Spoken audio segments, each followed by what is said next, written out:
So what I'm afraid is happening is that Annabelle is in heat. And if that's true, that's why Waylon's hanging out along the fence line there. Now, Waylon's no threat, but Moses is our biggest threat. But you really can't do much about it. It's just gonna come up and see how good Jake's fencing holds up. Trixie, you're going to get bug spray. It's just dripping down on you. Fly repellent is just dripping out of this thing like crazy. Waylon's coming up now. Let's go ahead and back up a little bit and see how good it douses him down. Listen to the sounds he's making. Guys, he's gonna be a hell of a bull. You hear that, don't you? Can you hear that? He's like a teenage boy whose voice is changing. He's leaving that little boy voice of his to his little bull voice. He sounds rough and tough. Listen to him. All right, let's see how this fly sock does. Dang it. He missed it. He didn't get any fly spray on him whatsoever. All right, the good news is I can spray him down though. Everyone else got some. Jolene got it on her back end. The other two got it all the way down their backbone.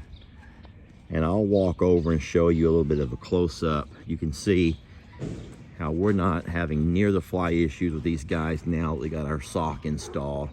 And so what I'll do is I'll go ahead and lower it a little bit more. Not today, I'll give them some time, but in the next couple of days, I'll lower it down some more. You can look Gracie's backside though, and she looks great. You don't see a fly on her. Might be a couple there by her horns, but those are the only ones. She looks great. And then Pearl here. Hey baby, I'm checking you out. Oh, Skinny Butt here. Looks really good too. Same thing, a few by her horns, but her back is great.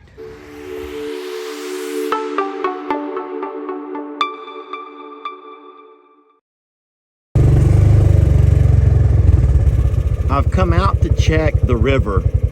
I know that the river's overflowing its banks. And I've come down to see how bad it is.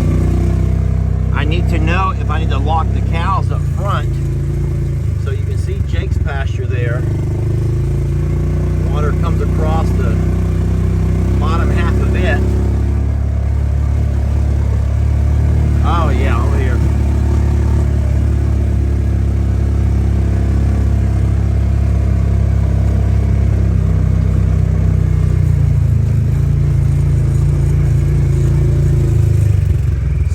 Here is river water, not rainwater.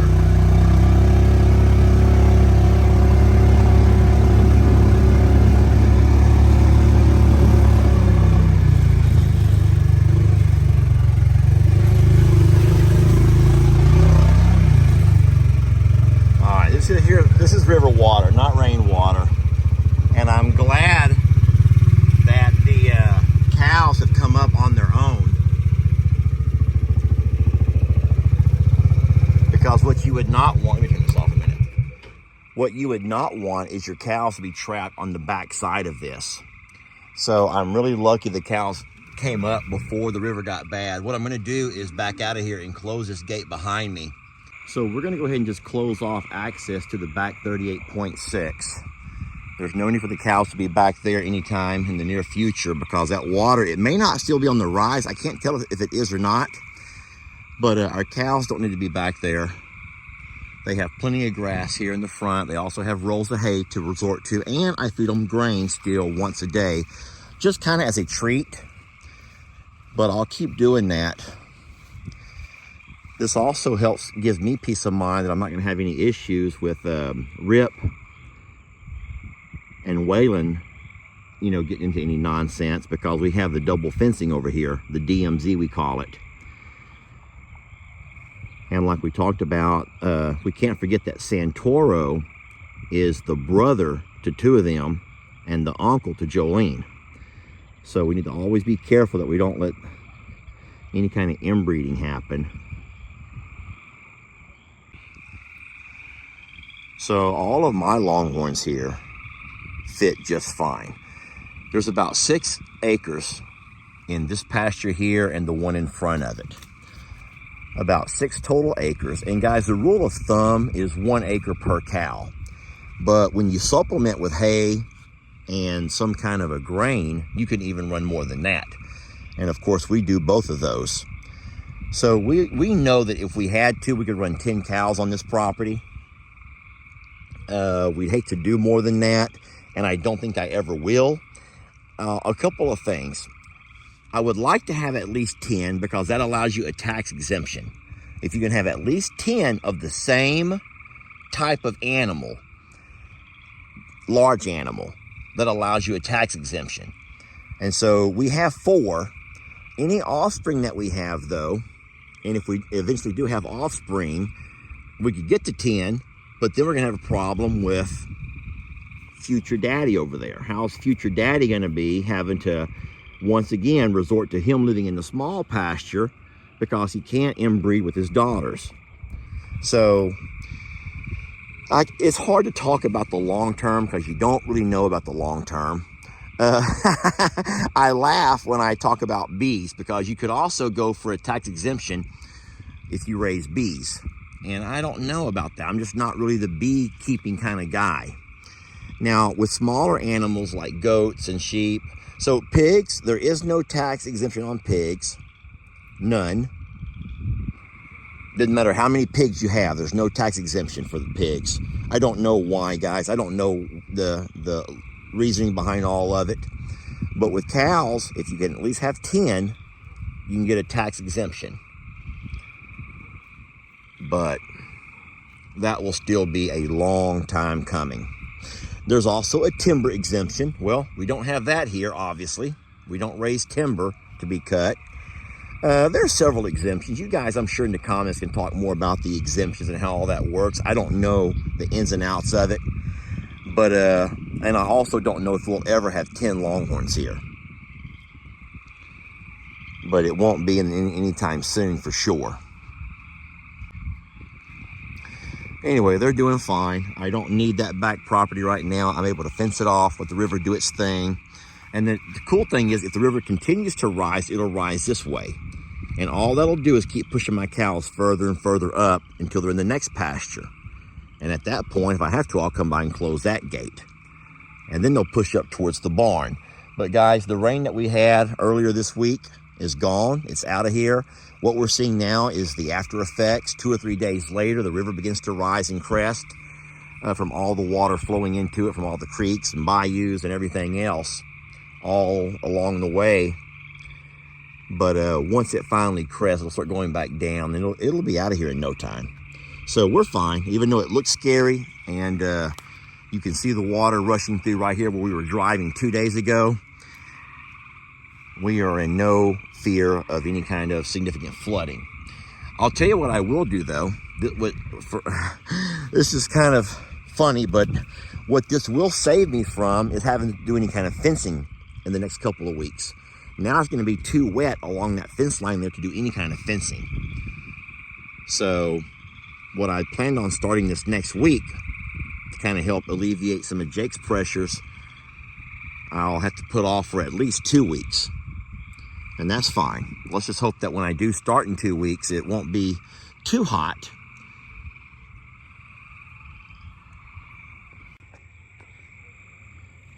So the last thing that I'll add about this in this particular video is there are a lot of folks who were asking me, I guess in the last video I made of the back pasture, I talked about how I had purchased this property from Uncle Raleigh and Joanne before Uncle Raleigh passed. And that is true. I didn't talk much about that. It wasn't necessarily a hush-hush kind of a thing, but I just felt like in Uncle Raleigh's last few days, I didn't think it was proper to talk about him selling off property, especially when the kids didn't want to sell off property. And so what happened was, and I don't mind telling you now, is that Joanne wanted to buy the small trailer so that Uncle Raleigh could come home from the hospice and live out his days there with her. He couldn't do it in the big house because he couldn't get up and down the stairs. Y'all know that's a 3-story and stairway, and him being, bound to the wheelchair and all. And so Joanne wanted to buy the small trailer, and she didn't want to take out a loan if she didn't have to at her age. And so I did offer to buy enough land to be able to turn it right around and buy her the trailer that she wanted. They accepted my offer, and so I did acquire some land from Uncle Raleigh and Aunt Joanne. It's a beautiful pasture, several acres that me and Jake came by and did a whole lot of fencing on. Got the whole DMZ going here. And now, of course, we bought this land while we still had Tex. And if you remember, that allowed us a couple of months to run Tex and Billy and Moses, I think it was Moses at the time, you know, side by side without having any kind of fear of them getting into any mischief. We did eventually go ahead and make a move to purchase the additional land, which we bought. We call it Longhorn Lester's. And that has actually been the best move we ever made financially and as for an investment wise. But I don't guess I ever addressed that. And so here we are a year and a half later since Uncle Raleigh's passed. And I'm just now letting you guys know that, yes, I do own this land here. This is actually the only land that I own. Funny story is the land in front. Okay. The land in front where I've always lived is not my land. That still belongs to my dad. So, yeah. So the only land that I own is back here. I don't own any of the property up front. Now, I assume, and I don't know why, Dad's never talked about it with any of us. I don't know. It's just kind of a thing he didn't talk about. But I'm assuming that he'll eventually deed off that land to me when he's ready. I certainly hope so. I mean, I have 3 barns, a home, and a barn dominium on it. I've also fenced in the entire 15 acres, y'all. 15 acres of fencing is a lot of darn fencing, I'm gonna tell you what. And so I do hope that that'll all eventually be passed over to my name. And then at some point, I'll pass that on to L.E., my older son. But for now, it's all part of I'm a Survivor. And we've been blessed, been super blessed.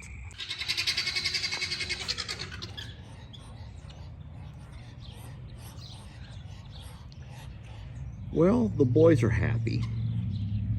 It seems like for some strange reason, the boys have both paired up with a different female. Now, I don't know who is who. I have no idea who's who out of those two. 17 and Deuce, I have no idea which is which. And I thought that one of them had a bunch of babies. As a matter of fact, I know I saw her with babies yesterday down in the little creek along Mom and Dad's driveway. So I don't know where all the babies are at right now. I don't think that they're old enough for babies to go off on their own. So somewhere around here we have a bunch of babies, or we have a third duck that I didn't know about. And that's the problem. When your animals all look the same, you really can't tell who's who. And I'll be the first to admit that I don't know who's who. I can't tell who's who with all of them. But Pablo seems happy with that one there. Adam or Steve seems, well, I don't know. I just don't know. What I do know is that these guys don't belong here. And those guys don't belong here. But what are you going to do about it, huh? What are you going to do about it? Well, it was a great day here at the sanctuary. I'm about to head back over to the other property.